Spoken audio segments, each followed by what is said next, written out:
Algo que no es sorpresa, que en cierta manera todos sabíamos, pero es ahora un hecho. El periódico Reforma, sí, aquel que siempre ha estado en favor de Peña Nieto, de diferentes personajes que hoy se encuentran en situaciones incómodas, publica en primera plana la siguiente nota: paga Odebrecht, campaña de Peña Nieto. Y dice lo siguiente: antes de aceptar la extradición de España a México, Emilio Lozoya informó al gobierno que la empresa brasileña Odebrecht pagó $4 millones que fueron usados en la campaña presidencial de Enrique Peña Nieto en 2012. El dinero, aseguró, fue usado para el pago de consultores extranjeros que Luis Videgaray, coordinador de la campaña presidencial, contrató para asesorías electorales. Ya con Peña como presidente, afirmó Lozoya, Odebrecht pagó $6 millones al gobierno del priista por el beneficio de contratos y para que dispusiera una parte para sobornos a legisladores a fin de garantizar la aprobación de la reforma energética en 2014. El exdirector de Pemex, que actualmente enfrenta los delitos de lavado de dinero, asociación delictuosa y cohecho, preparó un documento al que tuvo acceso este periódico Reforma, donde revela delitos sobre los que tenía conocimiento y con ello tener la posibilidad de acogerse al criterio de oportunidad y así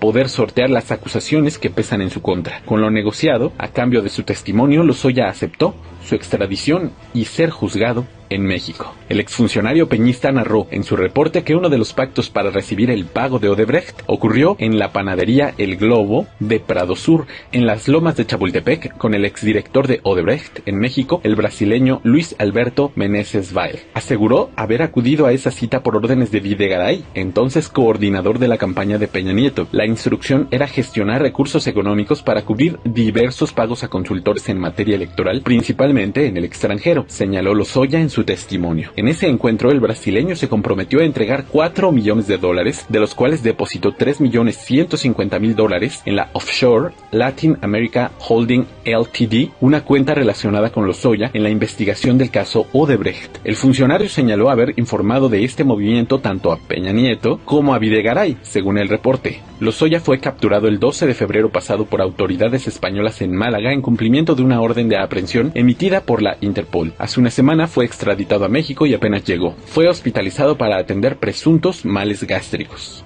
Y pues bueno, la nota sigue adelante, aunque sin duda el contenido de la declaración de Lozoya presentado en este periódico Reforma probablemente ya está haciendo sudar mucho más de lo que sudó al exfuncionario de Enrique Peña Nieto, Luis Videgaray, y por supuesto al mismísimo Enrique Peña Nieto. Enrique Peña Nieto's presidency, Enrique Peña Nieto's campaign is no exception. Whether we're talking about, the scandals with OHL, whether we're talking about Odebrecht and Pemex and Emilio Lozoya. Thank you. Oh, I acknowledge and I respect your opinions and your concerns. I said it, this is not a talk about Mexico. I'm very happy to talk to you anytime you want. My door is always open and we can discuss. I can tell you that I stand by my track record and my actions. I obviously, as a policymaker, I did good things. I made mistakes, and I learned a lot. But I stand by my actions, and I'm very happy to talk to you anytime you want to. My door is open, and we can talk about Mexico and any other thing. Así comienza En Contacto.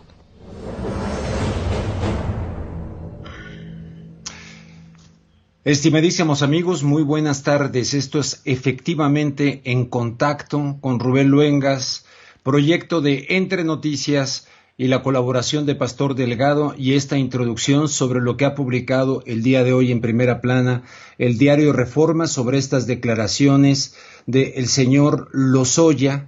Pero ahorita vamos a reflexionar un poco acerca del tema. Antes que otra cosa, vámonos a saludar al intrépido Pastor Delgado. Pastor, ¿cómo estás? Buenas tardes. Rubén, buenas tardes. Un gusto estar siempre aquí en los micrófonos de En Contacto del proyecto Entre Noticias. Por supuesto, recordándoles también siempre a las personas que nos están viendo que esto es pregrabado. Estamos en un formato estreno, lo cual significa que YouTube nos permite tener el chat activo, pero pues bueno, nos vemos forzados a pregrabarlo antes, aunque aquí estamos para compartir con ustedes ahí en el chatito. En efecto, y vamos a tener a los amantes, déjenme ver. Ahorita les digo cómo se llama el libro de Francisco Cruz, Francisco Fernández, nomás que se me fue. Acaba de publicar un libro sobre el sionismo cristiano. ¿Les suena el sionismo cristiano?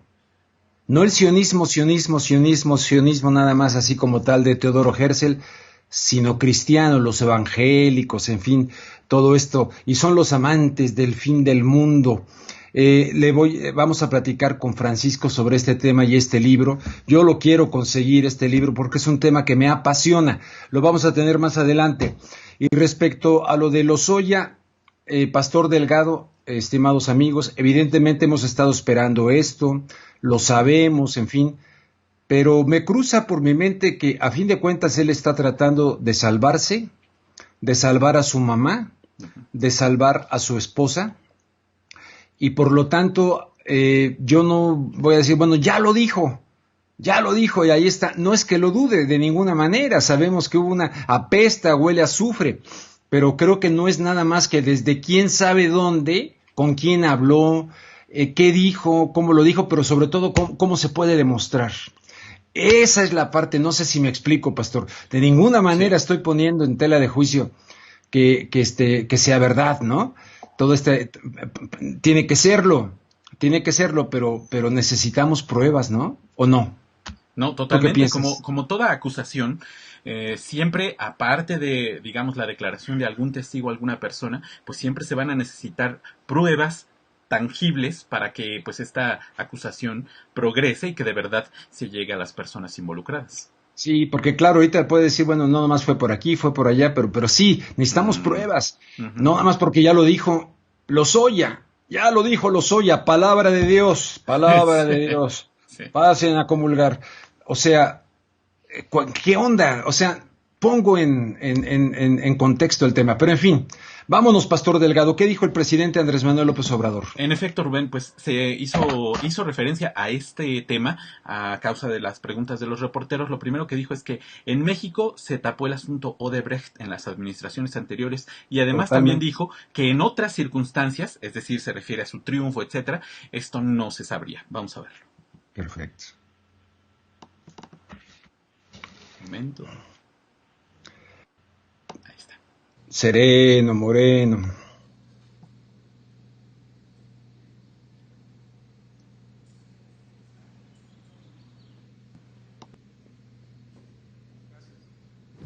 Gracias, presidente. Buenos días. Benito Jiménez, de Reforma.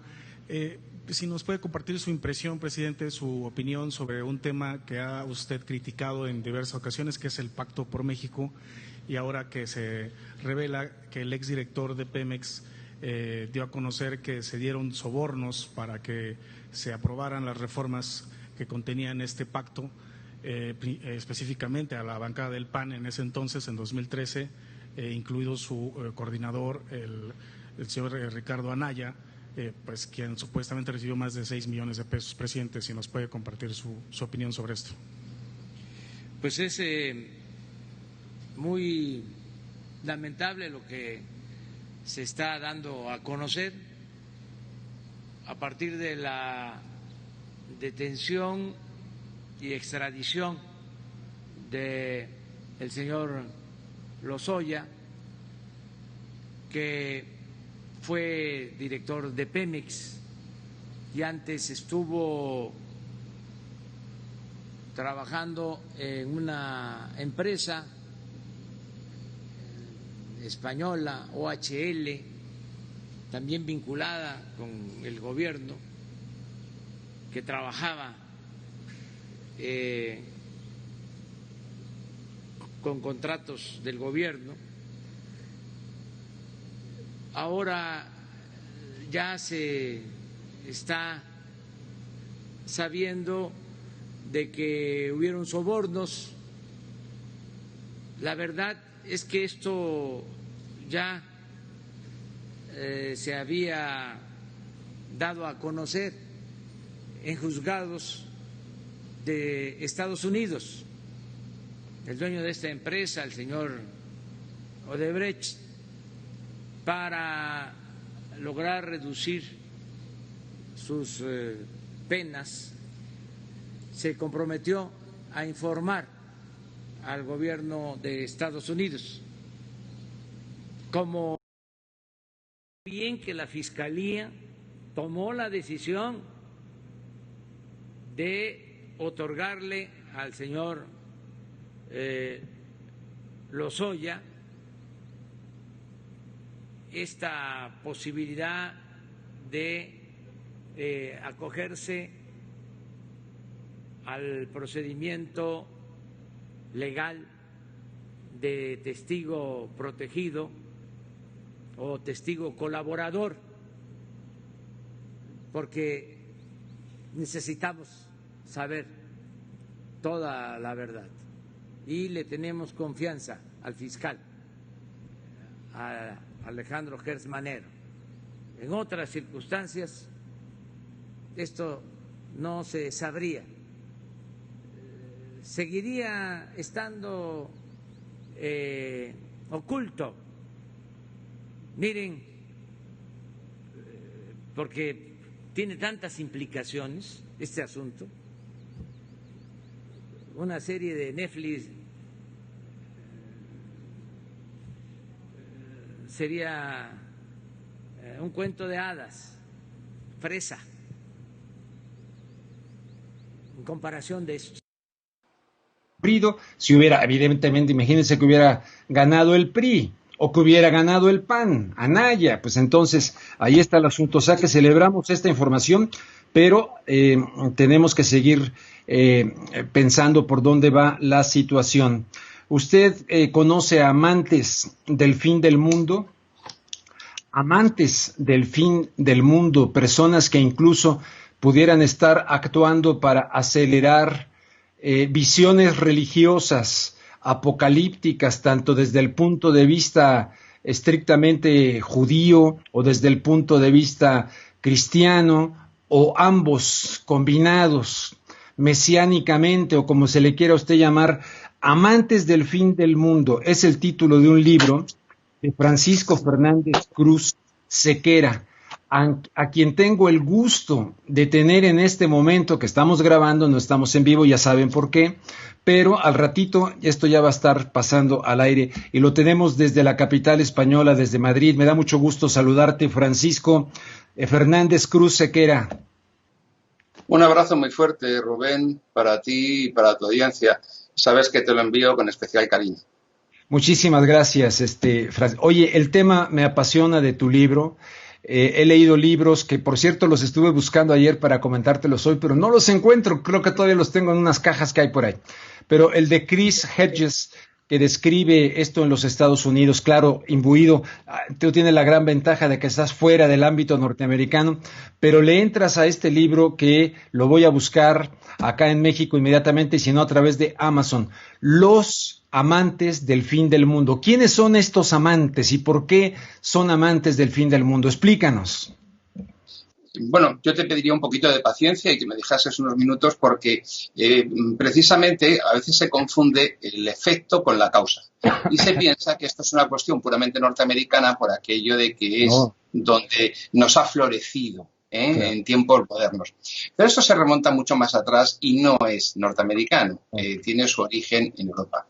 Los amantes del fin del mundo solamente es el primer volumen de 2 en el que trato de explicar y de remontarme al principio de todos los conceptos que se ven afectados por este movimiento para que las personas que parten de cero en su conocimiento de esta materia puedan seguir totalmente desde su más remoto y lejano inicio hasta la actualidad en qué consiste el movimiento cristiano sionista, el fundamentalismo evangélico y de qué manera afecta a la vida política de hoy, tanto en el plano internacional como en el plano puramente nacional. Y precisamente, y un poco en atención a tu audiencia, he hecho una pequeña adenda en el día de hoy para ampliar algunos conceptos en lo que afecta a México y a la administración del presidente López Obrador y cómo López Obrador, al igual que Trump en Estados Unidos, es el nuevo Ciro de los sionistas en México y es el nuevo Ciro y el nuevo abridor y guía de los nuevos neoconservadores en México. ¿López Obrador en México es el nuevo Ciro de esto?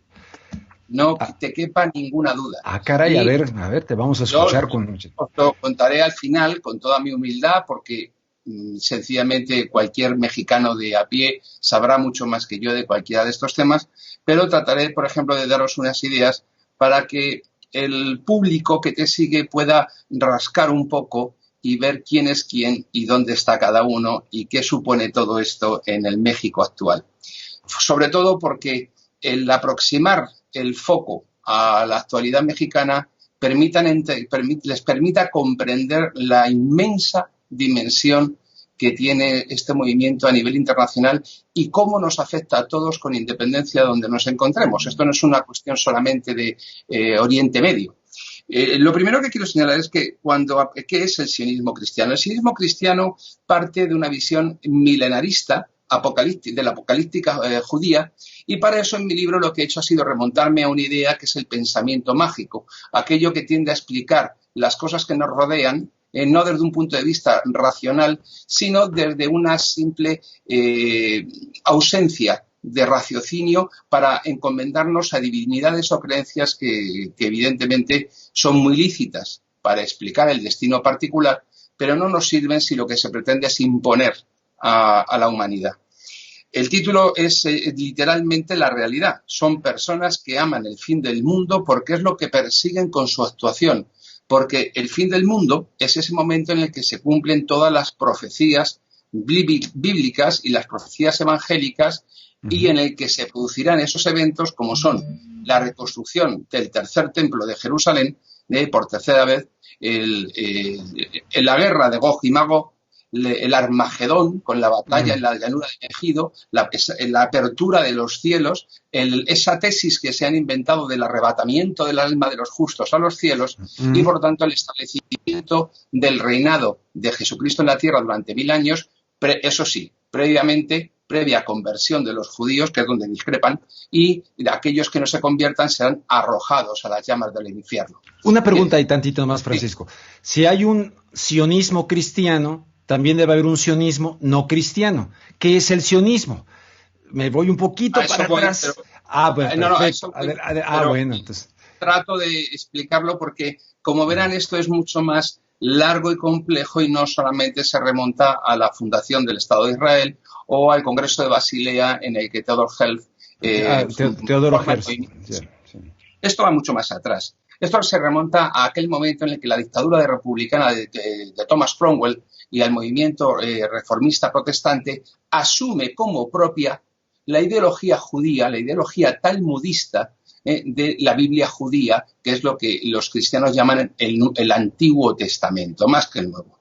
Esta situación ya verás que tiene muchas ramificaciones, esta situación de disconformidad de Cromwell, que ya pide la creación de un Estado judío, lleva a que sus seguidores se marchen con la restauración monárquica a dos lugares que todavía quedan un claro paso de estos seguidores por ellos. Uno es Irlanda del Norte, el Ulster, es decir, donde todo ese montón de personas que no son irlandeses, sino de origen inglés, siguen practicando el protestantismo fieles a la Iglesia anglicana e imponiendo su presencia en una tierra que no es suya, que es Irlanda.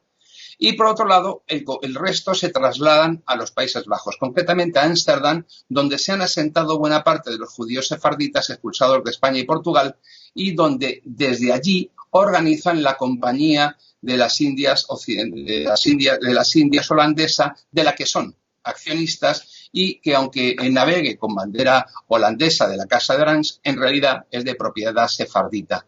Ahí tiene su origen el mercado de diamantes, desde allí el tráfico de esclavos, desde allí en la banca, desde allí la promoción del seguro, desde allí la promoción de la sociedad capitalista y capital anónimo, y podríamos. Lo cierto y verdad es que un buen día, ya después de las guerras de religión, esto hace que las guerras de religión en las que los distintos movimientos represivos de católicos contra protestantes, calvinistas, y de calvinistas contra católicos, se sustancie en que hay un conjunto de ellos que de repente, que una vez más se sienten el pueblo elegido, directamente deciden marcharse hacia, en 1620, a esa nueva tierra prometida que es en el Mayflower y desembarcar en un nuevo continente, como hizo Moisés alejándose de Egipto con el pueblo elegido, que cruzando las aguas, Dios puso las aguas entre su pueblo elegido y sus enemigos para protegerlos. Y de ahí esa idea de insularidad del norteamericano. Pero esa idea de coincidencia veremos que no se distingue mucho del actual Israel. ¿Por qué? Pues porque para ellos estos colonos elegidos que moldearon su sociedad siguiendo las pautas del Antiguo Testamento, un buen día aparecen allí unos señores, esto lo cuento como curiosidad porque no es objeto del libro, aparecen unos señores y les preguntan, ¿y ustedes qué hacen aquí? Pues miren, es que somos los dueños de esto. Claro, este era el alcalde Peter Stuyvesant en la ciudad de Nueva York, recién fundada, la Nueva Ámsterdam, cuando aparecen los señores judíos sefarditas y dicen, no les podemos echar, son mis jefes. Y hacen un muro. Ese muro para separar del barrio comercial judío, de la judería, a ver si te suena en inglés, Wall Street. ¿Te suena? Me super suena. Bien, pues Wall Street. ese muro a lo que hace alusión no es a un muro cualquiera, es al muro que separa la judería del resto de la ciudad. Y a partir de ahí, fíjate qué curioso que es donde se asienta la especulación y los capitales. Bien, pero en esta mentalidad surge en esos Estados Unidos de Norteamérica, en la que, por hacer un paralelismo, y perdóname porque no quiero que se me olvide todo, y iré consultando algunas notas, sí, claro. Surge un paralelismo con el actual Israel. ¿En qué? Pues mira, armados de esa misma voluntad de construir una nueva sociedad, un nuevo Israel, en esa tierra prometida, que Dios conservó vacía para ellos, porque yo no sé si lo sabías, pero cuando los puritanos llegaron a América del Norte, allí no había nadie, según ellos. Según ellos, sí, bueno, sí. Algo así como lo que dijo Golda Meir, ¿no? Una tierra sin gente, o sea... eso luego te lo contaré, pero eso es de Lord Salisbury, que en 1800, a final del 19, en época victoriana, después de Lord Palmerston. A ver, dale. Entonces, esta gente sufre el nuevo paralelismo, que es el israelí actual es un hombre de frontera, igual que el norteamericano, que se enfrenta a una población infiel, hostil, paganos, a la que debe dominar, vencer y extinguir desde el derecho divino que Dios le ha concedido a su pueblo elegido. Pero es que además el colono judío que desafía el desierto y expulsa a un palestino de su tierra para crear un kibbutz es un remedio del colono americano que cruza las grandes praderas, expulsa al indio para crear una granja, trabajar la tierra y criar el ganado, el de la conquista del oeste. Por lo tanto, vemos que en la propia masa de la esencia norteamericana, antropológicamente, está in situ el mesianismo, el milenarismo y la idea apocalíptica del judío bíblico. Es inseparable de la condición norteamericana. Todavía no hemos llegado al mesianismo y todavía no hemos llegado a esa idea de los cristianos renacidos ni todo esto, que será muy posterior, pero que será. Como Bush, ¿no? El cristiano renacido, George Bush. Ese fue el segundo. El segundo, sí, el hijo, sí, no el padre. No, es que el primer cristiano renacido fue Carter. Bueno, Carter también, sí, desde luego. Pero Bush se me quedó muy grabado por el tema de todos los que participaron en la guerra de Irak, que tenía vínculos con ellos y que estaban hablando precisamente de esto que tú dices, de esto, de los amantes del mundo, en fin. Esto lo estudié en otro libro anterior mío, que fue Ayn Rand y Leo Strauss, El capitalismo, sus ciudadanos y sus dioses, de estudio todo el movimiento neoconservador, ¿no? Sí. De hecho, Leo Strauss fue seguidor en su juventud de Jabotinsky, que fue un movimiento de carácter, vamos a llamarlo así, fascista, de judío, que prometía esa redención de la Tierra Santa, pero no me quiero apartar. El caso es que cuando llega el siglo XIX, llega el judío Benjamín Disraeli, se convierte en el primer ministro de la reina Victoria, y este señor ya es el primero que lo siguen teniendo como modelo los neoconservadores norteamericanos. Y este señor es el que impulsa el sionismo en un contexto en el que el colonialismo europeo, basado y justificado en la superioridad racial, como argumento y justificación de la ocupación de territorios en otros continentes, incorpora esa idea supremacista al sionismo. Una idea supremacista racial que va a dar lugar a posteriori a que se esté en el propio origen del sionismo desde el momento de su fundación. Un ejemplo, Menachem Begin, que fue primer ministro de Israel y premio Nobel de la Paz, decía cosas tan lindas como que los palestinos eran animales de dos patas.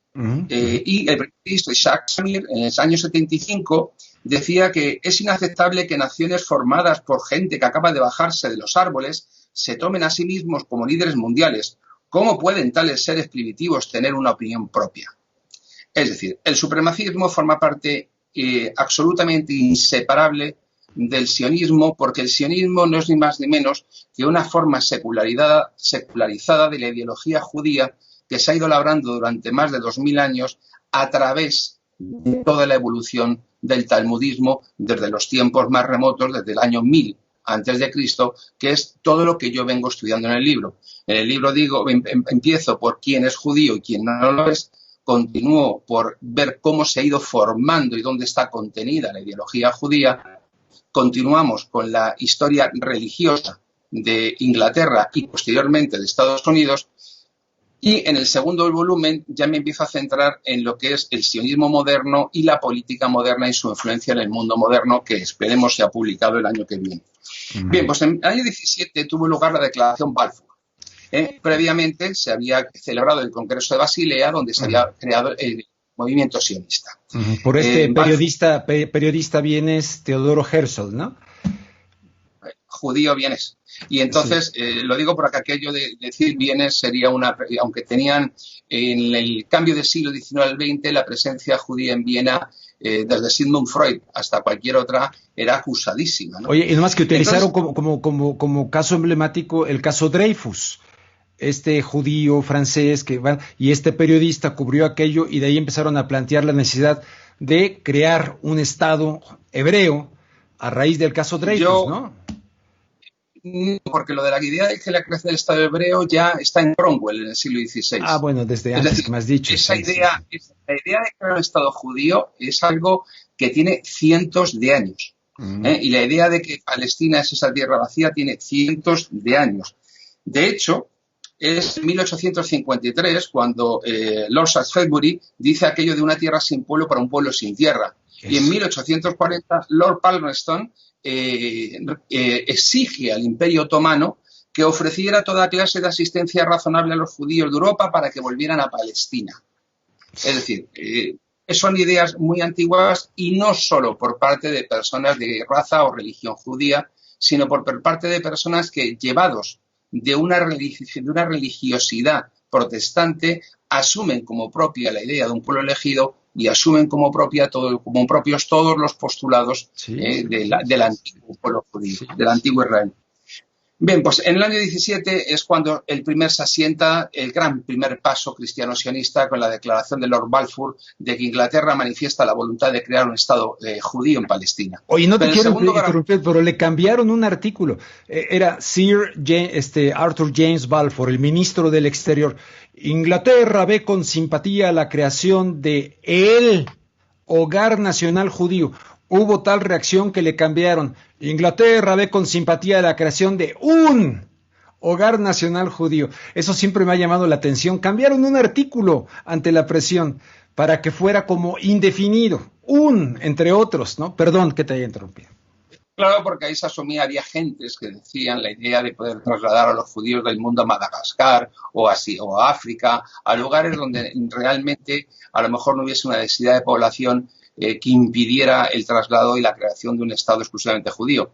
Pero claro, eso sería desligar el judaísmo de algo que forma parte absolutamente inseparable de él, que es la religión. La religiosidad judía es el vínculo a través de las leyes raciales, de cumplimiento racial, de no mezclarse para no asimilarse, son el vínculo que permite al pueblo judío seguir siéndolo a través de los siglos, porque a diferencia de otros pueblos no tiene una estructura de Estado y tampoco ha tenido una estructura de tipo religioso que le permitiese, por ejemplo, la referencia del templo, que es tan básica, ¿no?, en el judaísmo antiguo. Bien, pues esta situación, en el año 67, el segundo paso cristiano-sionista importante es el reconocimiento por Truman en contra de toda su administración del Estado de Israel. En 1978. Efectivamente. En contra, un señor que todos sabemos que partía de su educación religiosa y que partía también de su condición de miembro de la masonería, lo que le hacía sentirse íntimamente ligado a los destinos de Israel. En 1967, con la Guerra de los 6 Días, Israel toma conciencia por primera vez del peso que tienen del peso electoral que tienen las sectas evangélicas en Estados Unidos. Y eso hace que empiecen a financiar al pastor Jerry Falwell, y en 1976 el movimiento evangélico muta, y en lugar de abstenerse de actuar en política, empieza a participar activamente en política y catapulta a uno de los suyos a la Casa Blanca, que es Jimmy Carter. Y cuando ya se perfecciona completamente esta cuestión, es cuando llega este actor de serie B de las películas baratas de domingo por la tarde, Ronald Reagan, a la Casa Blanca, en la que incluso llega a invitar al reverendo para que interprete los acontecimientos políticos del momento a la luz de las profecías bíblicas, para poder dar cumplimiento. Es decir, es la primera vez que encontramos un concepto que con López Obrador veremos que ha llegado a México, que es legislar según la Biblia. Y eso no había pasado nunca. En fin, el caso es que en septiembre del año 80 el Parlamento israelí proclama Jerusalén como capital del Estado judío, y es el momento en el que Menachem Begin financia la creación de la International Embassy Christian Jerusalem, la Embajada Cristiana Internacional de Jerusalén, para facilitar la captación de peregrinos y fondos, y abre un consulado de esta embajada en cada uno de los estados de la Unión Norteamericana. Claro, esto tiene una importancia capital, porque a partir de ese momento no solamente se convierte en captación de peregrinos y de fondos, sino también en una conexión directa entre Israel y las distintas denominaciones evangélicas y que se van extendiendo por todos los Estados Unidos, más allá del cinturón bíblico, que era lo tradicional hasta ese momento. En agosto del año 85, esta embajada organiza, con el respaldo de Israel, el primer Congreso Mundial de Cristianos Sionistas, que se celebra en la misma sala en la que 98 años antes Theodor Herzl había organizado la fundación del movimiento sionista, con patrocinio, por supuesto, del Estado de Israel. Y bien, ahí es cuando ese movimiento sionista toma ya un verdadero peso, una verdadera carta de naturaleza. Estamos a punto de la caída del muro de Berlín, de la caída de la Unión Soviética, la Guerra Fría. Le quedan pocos años para empezar a ser más motivo de historia que de actualidad en las noticias, y arranca el auténtico despegue del movimiento cristiano sionista. Y bueno, ellos siguen teniendo la idea, porque esto es fundamental. La propia bandera de Israel, veremos que tiene la estrella de David y dos líneas azules. Que son dos ríos. Sí, concretamente el Nilo y el Éufrates. El Éufrates. ¿Por qué? Sí.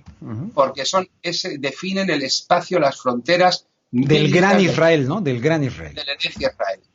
Desde la mitad de Arabia Saudí, la frontera de Turquía, el Éufrates y el Nilo. Y mucho en función de que Abraham se supone que nació en Ur de Caldea, que en el mapa actual está ubicado en Irak. ¿No es cierto? No tanto por su nacimiento, sino por el hecho del pacto con su Dios. El Dios judío hace un pacto con su pueblo y le entrega la tierra prometida.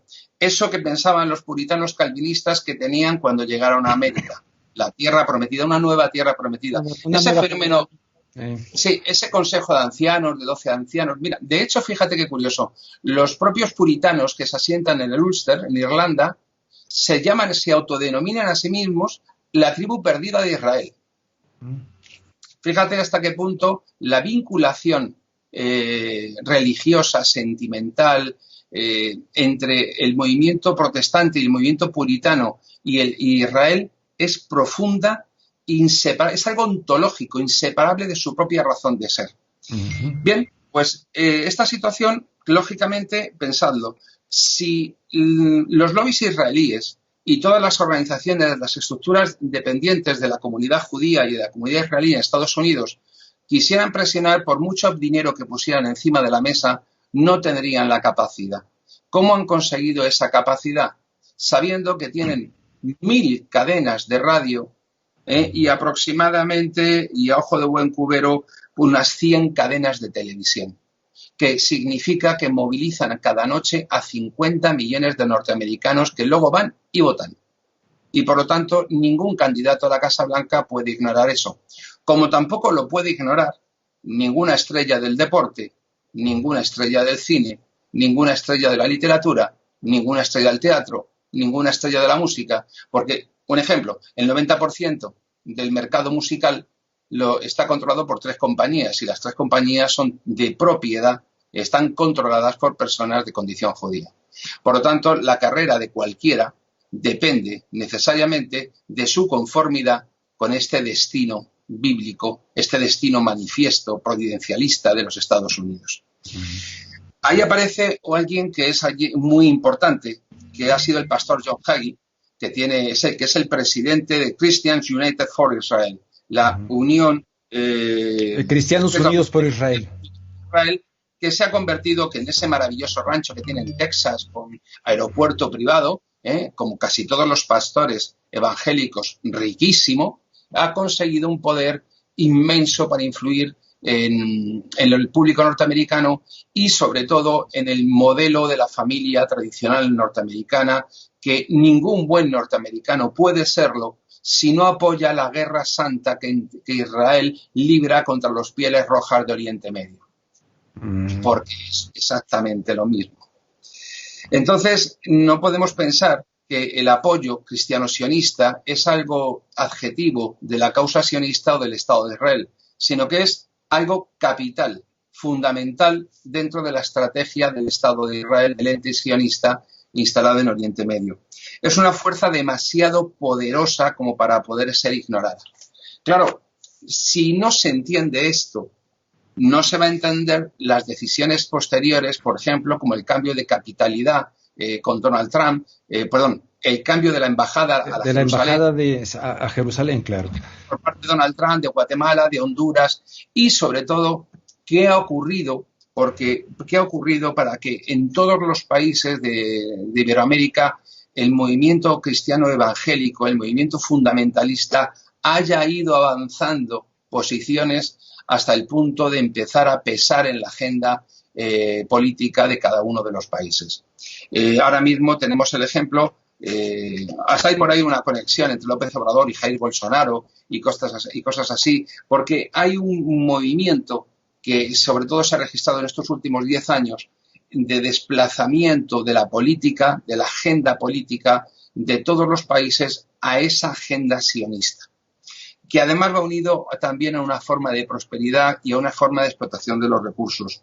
Tenemos casos como, pues en Perú, que nos encontramos con esas terapias calificadas por la ONU como de tortura que imponen las iglesias evangélicas, en Paraguay, en el que la conexión evangélica con la Casa Blanca se realiza a través del pastor Miguel Ortigoza, que es unos hombres claves de la presidencia en Paraguay. Tenemos a Sheldon Adelson, que es uno de esos hombres que ha financiado la campaña de Trump, pero también la de Bolsonaro. Y este que acabas de, el magnate de los casinos de Las Vegas, judío, sí. Que justamente junto con su esposa, que recibió el premio a la libertad, en fin, ha presionado a Trump para cambiar la embajada de lo que tú decías, de Tel Aviv a Jerusalén. Él ha presionado en esto. De hecho, eso es lo que justifica la presidencia de Trump. No existiría en ninguna presidencia de Trump si no hubiese existido un nuevo Ciro en la persona de Trump encaminado a la agenda sionista. Sí. No nos olvidemos que la agenda sionista, la agenda no es solamente exclusivamente sionista referida al Estado de Israel, sino que está referida al sostenimiento, conservación y aumento de un poder que subyace muy anterior al Estado de Israel en Estados Unidos o en cualquier otro lugar. He puesto el ejemplo del Galcat de Peter Stuyvesant, pero vamos a por otro ejemplo. Cuando se hace el memorando Blackstone en 1891, por el que 413 personalidades norteamericanas firman a favor de que Estados Unidos presione para la creación del Estado de Israel, ahí firman personas que son los magnates del ferrocarril, los Morgan, los Rockefeller, los Harriman, ¿no? Los Harriman. Claro, Harriman. Un ejemplo, el Tratado de Paz al término de la Primera Guerra Mundial, todo el mundo sabe que se firmó entre Alemania, derrotada, los imperios centrales derrotados, y Estados Unidos, Francia, Inglaterra. Lo que no saben es que quienes lo negociaban en cada lado de la mesa eran hermanos, los hermanos Warburg. Uno era judío alemán y el otro era judío norteamericano. Dos hermanos. Estamos convencidos de que representaban los intereses nacionales de sus países. Igual tengo hasta dudas. Entonces, lógicamente, esta lectura es absolutamente impopular. Rubén Luengas me permite contarlo en su programa porque está acostumbrado a que le insulten de todas las formas posibles, pero, y que ya no le importa un poco más, pero de verdad que esto me lo dejarían decir en Televisa o en Teleazteca. No, jamás. Uf, no. No, ni en Univisión, ni en... No, para nada. Entonces, o sea... pensemos, por ejemplo, que cuando conformamos nuestra mentalidad a la medida de la información que recibimos, la inmensa mayoría de la información que recibimos la recibimos ya previamente conformada. ¿Qué es Hollywood? Oscar Mayer, es decir, Hollywood es una industria creada por 4 judíos que habían nacido uno a 300 kilómetros de otro en Centro Europa y que trasladan toda esa visión del mundo judía a la costa oeste norteamericana y desde donde se ha expandido un gran modelo. Y ahora cojan ustedes una lista de actores o de actrices para ver de dónde son y se sorprenderán, desde Paul Newman hasta cualquier otro. Se sorprenderá Charles Bronson o cualquiera. Oye, una pregunta. Esto está grabado. Estoy segurísimo que ya que cuando pase van a decir, antisemita. El señor Francisco Fernández Cruz Sequera es un antisemita. Es inevitable porque el Instituto para la Conservación y la Revisión de la Historia del Holocausto tiene una descripción, una definición exacta de en qué consiste el antisemitismo, que debe ser considerado antisemita y ha instado a distintos países para que asuman en sus códigos penales la definición de antisemitismo que ellos han dado. Si uno la mira en Internet, la definición es cualquier imputación colectiva de cualquier proceder a los judíos como colectivo o a Israel como Estado. Por lo tanto, en una interpretación de ese concepto, todas aquellas personas que por uno u otro motivo critiquen, afirmen o digan algo que se pueda considerar poco amable, está cometiendo un delito. Entonces, claro, es como todo. Si yo soy... hay un principio que es básico, que es el principio de retroactividad de las leyes penales. O sea, una ley penal no puede ser retroactiva. Y por lo tanto, tú no puedes juzgar a nadie hoy como delito por lo que no era delito ayer. Eso se ha normalizado en la Europa de los últimos 80 años. Entonces, que en este momento se diga hacer entrevistas a través de YouTube entre 2 continentes constituye un delito. Bueno, pues ahora mismo no lo es, pero mañana el que tenga el poder puede definir qué es delito y quién no. Esto nos pasa, como decía un pensador hispanoamericano, Juan Lozano, que decía que la libertad de prensa, desde que se inventó la imprenta, la libertad de prensa es aquello que conviene al dueño de la imprenta. Pues sí, esto es lo mismo. Algo que citaba mucho, Rafael Correa citaba mucho eso, sí. La legalidad es exactamente lo que el que tiene la capacidad para dictar leyes dice que es. Por lo tanto, en este momento yo asumo, es más, el hecho de decir la verdad significa tener que asumir necesariamente que te estás enfrentando al poder, que es el que dice que es verdad y que es mentira. Sí. Y evidentemente eso significa, lo estamos viendo ahora mismo, la cultura de la cancelación. Cada vez que me has entrevistado tú o cada vez que me ha entrevistado Roberto en Detrás de la Razón, Roberto de la Madrid, aparece alguien que dice, a ese señor no le tienen que entrevistar. Sí. Y ahora mismo tenemos a 150 intelectuales, algunos de ellos judíos, al que yo sigo, como Noam Chomsky, porque eso, el ser judío no es óbice para que yo pueda admirar, seguir o considerar a otra persona, o J.K. Rowling, autora de Harry Potter, a las que hay que perseguir. Oye, Bernie Sanders es un tipazo, ¿no? Bernie Sanders. Bueno, es una marioneta más en este juego. ¿Así de plano? ¿Así lo pones como marioneta? ¡Wow! Vamos a ver, tienes que ser consciente de que no existe nadie que pueda alcanzar cotas de poder en el actual establishment sin el permiso de los amos. Y eso afecta, para disgusto de tu audiencia, al señor López Obrador, al señor Sanders o al señor Putin. Me da igual. Wow. Es decir, el poder es el poder. Y el poder no es el pobre títere, la pobre marioneta que se agita como un espantajo delante de la pantalla de la televisión para que se agiten las pasiones del bajo pueblo y bueno, sigan ahí. Mira, había un viejo rifeño, al que hoy día los marroquíes llamarían marroquíes muy en contra de los propios rifeños, que el Rif es la zona norte de Marruecos, que se llamaba el Raisuni, que tenía una relación de amor-odio con el general Silvestre, que en estos días ha cumplido los 99 años de aquel desastre colonial español, y le decía: tú eres como el viento y yo soy como el mar. Tú soplas y yo me agito, pero yo siempre estoy en mi sitio y tú siempre estás fuera del tuyo. Wow. Entonces... Wow. Oye, nos estamos acercando al final para que vayas llegando a la conclusión y luego que nos digas dónde podemos comprar el libro. Nos has dejado picadísimos. Cuento un poquito sobre el tema de México, sobre cómo la penetración del movimiento sionista evangélico está en México. Bueno, el señor Ralph Drollinger, que ha sido un antiguo jugador de baloncesto con 2,13 de estatura, por lo tanto es difícil que pase desapercibido, es quien dirige el grupo de estudios bíblicos de la Casa Blanca. Bien, este señor ha creado, tiene una asociación. Repíteme el nombre, ¿cómo se llama? Ralph Drollinger. Ralph Drollinger. No te preocupes, que si quieres luego te lo envío para que lo tenga.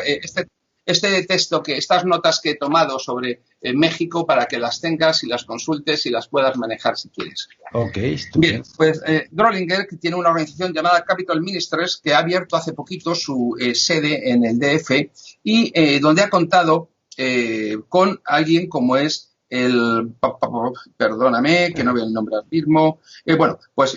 Este señor dirige las reuniones con Mike Pompeo, con Mike Pence, con la secretaria de Educación Betsy DeVos en la Casa Blanca y ha contado con el pastor Ricardo Arizmendi como su representante y enlace con los políticos mexicanos y ellos han celebrado encuentros con políticos del PRI, de Morena, del Partido Encuentro Social, que este último es de identidad evangélica absoluta. Claro. Y que pide que se mueva la embajada, quiere que se mueva la embajada de México de Tel Aviv a Jerusalén, que acabas de mencionar. Lógico. Y entonces, pues a la par que de Drollinger y Arizmendi está la verdadera estrella, el pastor Arturo Farela.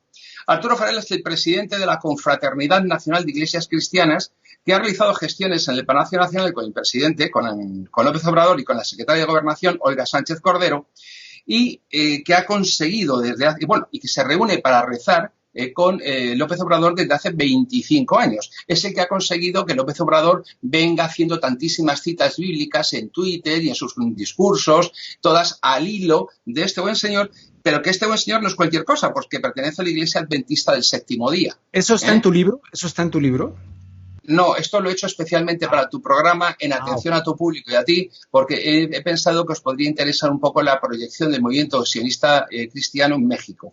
Y como en el libro tiene un carácter general, y aunque en el segundo volumen sí voy a hablar de ello, lo voy a hacer referido al mundo hispanoamericano, no es centrado en México. Entonces he pensado que como detalle con tu audiencia, para que los partidarios de López Obrador se puedan meter conmigo a gusto, pues darles algunos datos para que rabien y se peleen los unos y los otros, los conservadores y los ya imagino, nos van a llover. Pero... No pasa nada, porque lo que les molesta no soy yo, lo que les molesta es la verdad.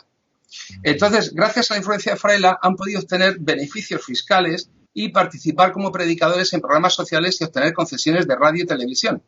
Han colocado como director adjunto de Asuntos Religiosos a Jorge Le Galindo, quien lleva más de 20 años auxiliando a 1.000 organizaciones cristianas y protestantes en México, y en el centro de este movimiento conservador, de este movimiento evangélico y cristiano-sionista, está la organización civil Incluyendo México AC, en la que participa Patricio Slim, hijo del empresario Carlos Slim, que me imagino que os sonará un poquito.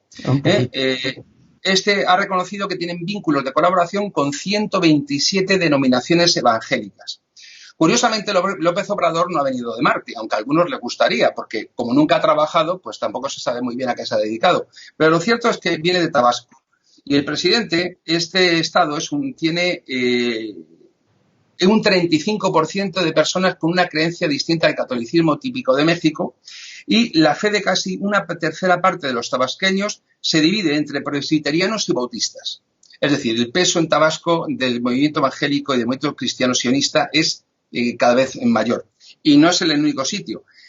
porque en Chiapas, donde López Obrador tiene su rancho de descanso, las religiones bíblicas distintas al catolicismo suponen el 42% de la población de Chiapas, que no está nada mal, dado que Chiapas no se distingue precisamente por ser una urbe internacional, sino por ser un lugar bastante empobrecido y bastante aislado, con una zona rural bastante amplia.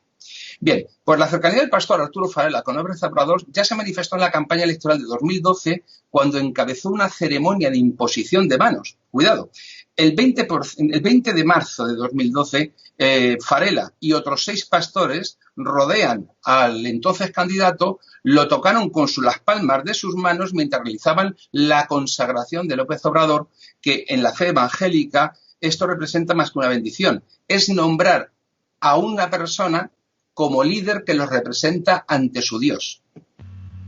Esto puede gustar, puede no gustar, pero es la verdad. Bien, todas estas movimiento evangélico previo a la llegada de López Obrador a la presidencia, ¿a qué ha dado lugar? Ha dado lugar a eso que llaman la divina cuarta transformación, que es algo estupendo, que está encabezada lógicamente por el presidente y con quien algunos pastores evangélicos lo comparan a día de hoy con patriarcas del Antiguo Testamento. Cuidado. El 20 de abril de 2019, en las inmediaciones del Museo de Antropología, se consiguió hacer la primera concentración de masas que siguió por el Paseo de la Reforma, Avenida Juárez, para concluir en la Plaza del Zócalo, donde allí se reunió una masa de personas de fe evangélica que, levantando las manos hacia el Palacio Nacional, en una oración colectiva de invocación, de inspiración y protección sobre López Obrador, comparándolo con el patriarca José del libro de Génesis y con Nehemías, lo encargaban de reconstruir las murallas de Jerusalén. Ante miles de feligreses reunidos, Farela recordó que López Obrador es un presidente que permanentemente cita la Biblia, y como ejemplo recordó que justo aquel día citó el capítulo 23 del Evangelio de San Mateo, para comparar con los fariseos a quienes atacan la cuarta transformación. Al concluir la oración colectiva, Farela pidió que se proyectase en una pantalla gigante un vídeo en el que López Obrador habla de su programa y de gobierno Jóvenes Transformando Futuro, que consistía en una beca de 3.600 pesos y capacitación para el trabajo. Esa transformación es una lucha permanente en contra de la corrupción y la violencia. Esta referencia la aprovechó Farela para comparar el momento que vive México con los días previos al diluvio descritos en el libro del Génesis. Es decir, la lectura de la política actual mexicana en clave bíblica y vetotestamentaria es clarísima. Bueno, pues Carlos Quiroga Cifuentes, que es el pastor de la organización Ministerios Buena Tierra y Organización de la Marcha de Gloria, tomó el micrófono para proclamar: la cuarta transformación, de manera sobrenatural los cielos se abren para bendecir a México. El autonombrado apóstol de México, extasiado, pidió a los feligreses gritos de júbilo y la multitud empezó a gritar allí como locos, alabando a Dios, a Yahvé, y alabando a López Obrador.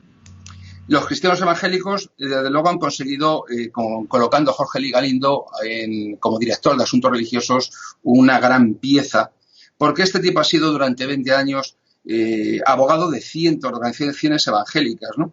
Ejemplos: 80 agrupaciones cristianas, principalmente bautistas, en 18 entidades, entre ellas la Iglesia de Benecer, de Mexicali, Cristo Viene, de Chihuahua, El Buen Pastor en Getsemaní, de Chazalco, Calco, Gracia de Dios, de Chapalapa, Victoria en Cristo, en Polaco, Palabra de Vida, en Morelos, Concilio Latinoamericano de Iglesias Cristianas en Nuevo León, Jesucristo es el Señor y Desamor de Oaxaca, y así podríamos seguir hasta 80.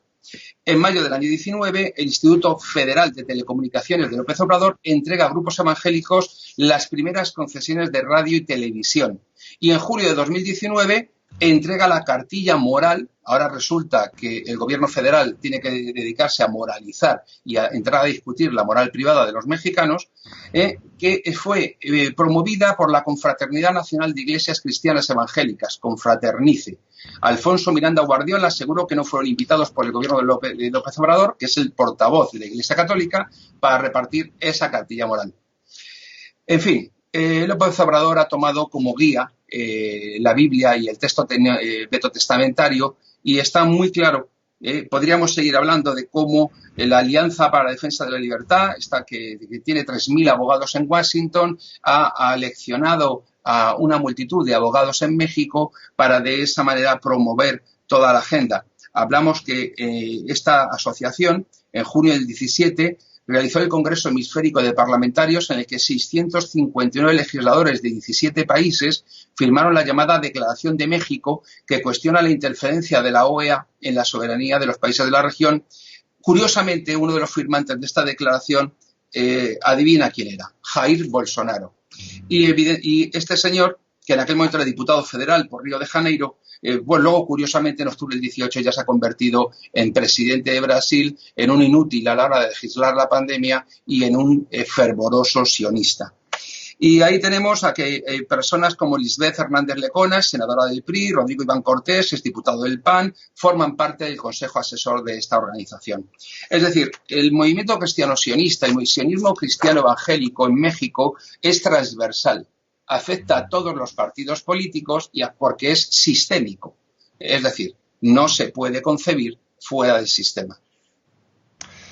Wow, Francisco, pues me dejas con los ojos cuadrados, me voy a poner a estudiar todo y si me puedes mandar esas notas para meterme a leer, porque confieso que hay mucho de lo que estás diciendo que tengo ideas, pero no todo lo que estás diciendo a fondo me voy a poner. Y este es un espacio de libertad de expresión, sé que esto, olvídate. ¿No? Pero a fin de cuentas, yo descubro que hay una vocación dictatorial de mucha gente que se dice de izquierda y que nada más legitima aquello que va de acuerdo a lo que piensa y no algo como este reporte que nos estás dando, que no lo tomo al pie de la letra, sino que tengo que investigar, si no sería yo un irresponsable. Oye, entonces, ¿dónde podemos conseguir tu libro?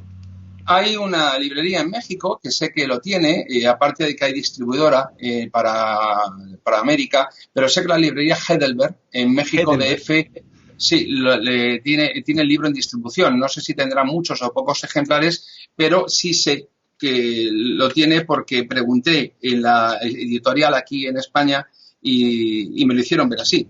Entonces, me imagino que todavía quedará alguno porque me han ido preguntando distintos seguidores a través de Twitter y a través de Instagram, ¿dónde está? Creo, si no me equivoco, que está en la avenida de Santa Fe número 170, si no me equivoco, porque lo he mirado en internet, en la página, y así aparecía. Me imagino, sí, en concreto es Heidelberg, México, avenida Santa Fe número 170, Álvaro Obregón 01. Okay. Álvaro Obregón 01219 de México DF. Bueno, Francisco, pues... Si no, oye, nada más dime, ¿me puedes nada más decir cuál es el índice de tu libro? El índice. Eso me interesa mucho saber, el índice, a ver, para también formar una idea.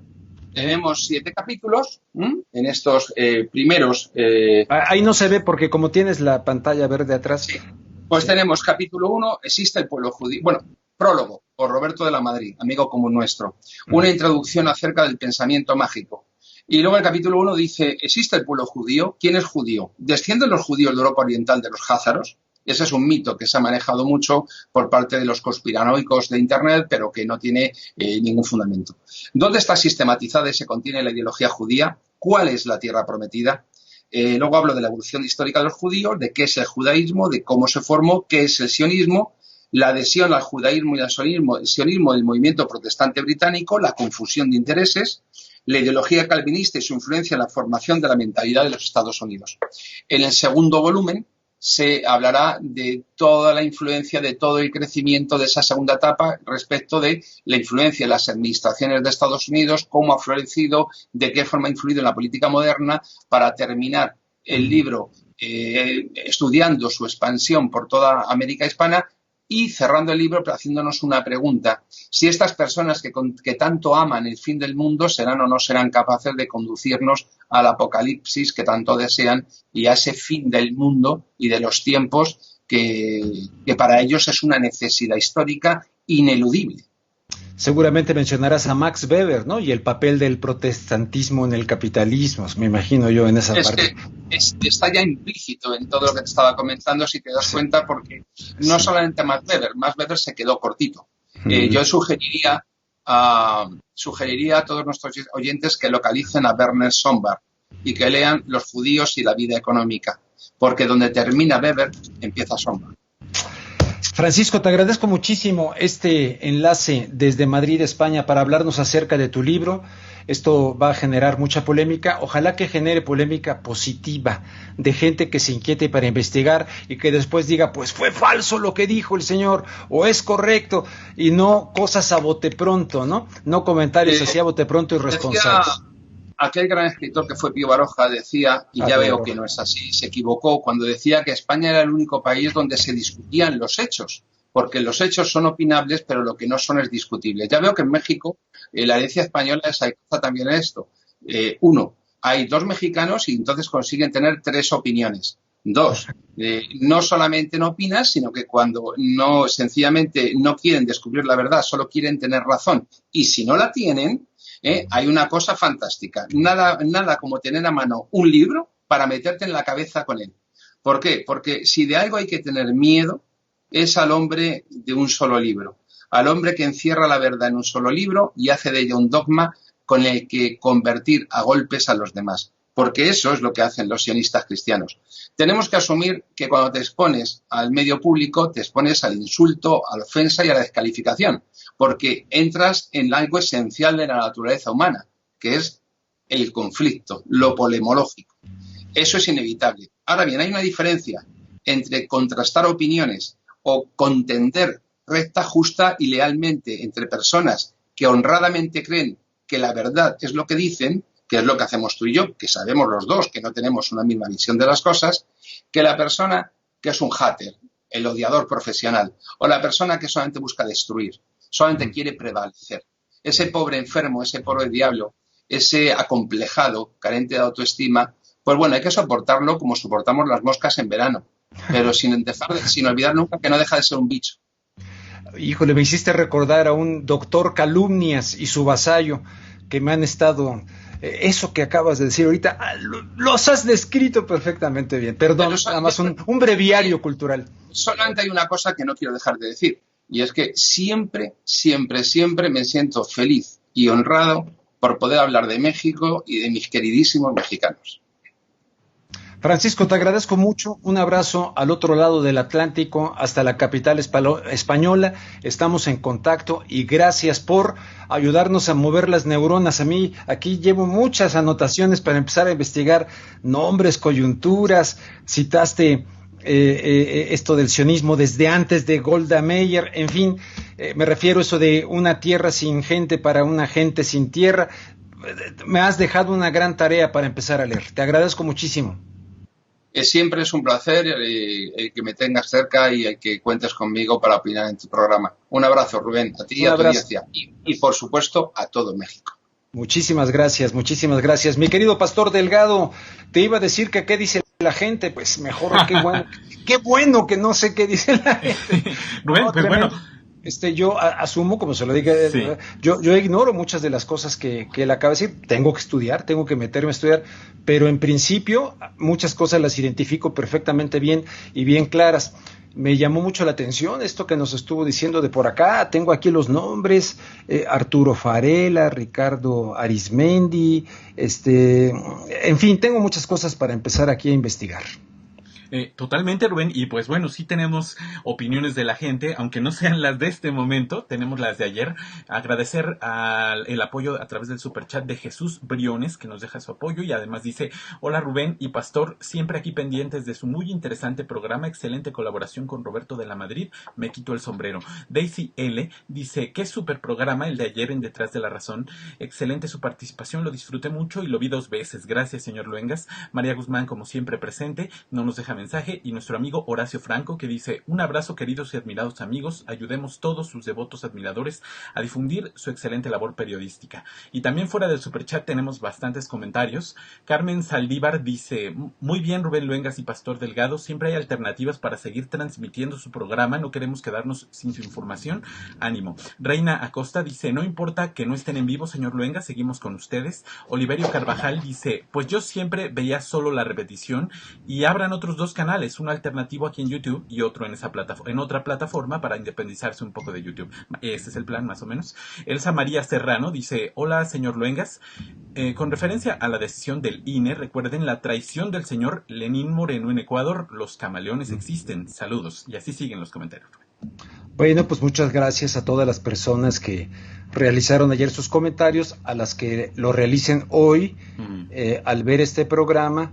Y aquí siempre hemos abierto espacios para voces distintas, porque pues si no escuchamos a quienes pueden llegar a pensar, pero aquí nos dio una serie de datos muy interesantes. Yo con lo que he leído sobre el fascismo cristiano a través de Chris Hedges, que lo recomiendo mucho, que antes estaba premio Pulitzer y que antes estaba en Truthdig, ya no está, tuvo ahí un conflicto también, salió de Truthdig, pero yo lo sigo mucho a él y tengo sus libros, los ando buscando desesperadamente porque los tenía todos subrayados y quise estudiar para esta charla, pero hay muchos puntos de vasos comunicantes de lo que dijo Francisco, ¿verdad? Hay otras cosas que no puedo decir si estoy de acuerdo o en desacuerdo porque las ignoro, la verdad tengo que poner, pero si lo digo, no me suena bien a mis oídos, no, este cuate es un... No, pues entonces nos salimos de la racionalidad. Dijo cosas muy, muy, muy fuertes sin duda. Fuertes, sí. Y del personaje, bueno, ahí está. Sé que va a levantar, pero pues, periodismo que no incomoda no es periodismo. Vamos a ver. Mi querido pastor, ¿ya nos vamos? ¿O ya nos tenemos vamos, Adrianita Sánchez? Hoy no tuvimos la colaboración de Adriana, no pudo, pero bueno, ya el lunes, el martes ya la tendremos nuevamente aquí con nosotros. Sí, el lunes tengo una cita con un médico otorrinolaringólogo, pero que estudia también la parte superior de las vías respiratorias, porque ya me hicieron lo de las cuerdas vocales, salí bien. Ya me hicieron no sé qué, ya me hicieron no sé cuánto, pero el caso está que no se me quita la tos esta y el piquete por acá. Ya hice gárgaras de todo lo que me han dicho aquí que haga, de muchas cosas que he hecho. Desde luego me han recomendado, bien buena onda la gente. Totalmente. Pero no se me quita eso, sobre todo al acostarme en la noche, mano. Entonces, ¿qué será? Pues no sé qué será. ¿Qué será? No lo sé qué será, pero aquí estamos bien contentos, haciendo periodismo, haciendo comunicación, y nada, ya aquí escuchamos a Francisco, me dejó inquieto. Tengo que ponerme a estudiar, mi querido pastor, Exactamente, Rubén, y pues bueno, también eso sirve de ejemplo a cómo debemos tomar las cosas cuando se dicen de este tipo de digamos, argumentos fuertes. No hay que descalificar per se a la persona que lo dice, sino hay que seguir el ejemplo tuyo, por decir algo. Hay que estudiar, hay que ver hasta dónde es verdad, hasta dónde no es preciso, y pues ya después podemos hablar del tema. No, yo voy a repetir el programa y lo voy a ir parando. A ver, dijo esto, pum. Sí. Y dijo en tal, porque dijo nombres de gente que de repente, entonces voy a ir buscando, a ver tal.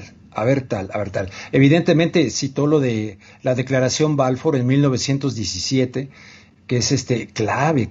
Dijo cosas muy interesantes. Dijo también la cosa de los házaros, que es un mito de aquello tal. Hay un libro que se llama La invención del pueblo judío que no he comprado. Lo tengo que leer, pero sí a su autor lo he seguido mucho. Entonces tengo que investigar lo que me deja, en lugar de la descalificación, tengo que investigar. Exacto. Y evidentemente voy a encargar este libro porque me apasiona el tema del cristianismo, el sionismo cristiano. Pastor Delgado, muchas gracias. Un abrazo, Rubén, un abrazo a todos los que están ahí en el chat, y por supuesto recuerden que en la descripción del video están todas las redes sociales de Rubén Luengas, del proyecto Entre Noticias, Adriana Sánchez, Eduardo Vargas y Pastor Delgado. Y evidentemente Emilio Lozoya, vamos a ver si esto verdaderamente saca chispas, vamos a ver cómo reaccionan panistas, priistas, peñanetistas, a ver cómo reaccionan las tres. Lo cierto es que apesta, huele a azufre. Sí, mucho. Huele a azufre. Y me acuerdo del autor de aquello, Chávez, que hablando de este tema, se enfrentó a muchos de estos ahí con que no, que el tema de aquí del asunto sionista, en fin, y le fue en feria, pues. Le fue en feria.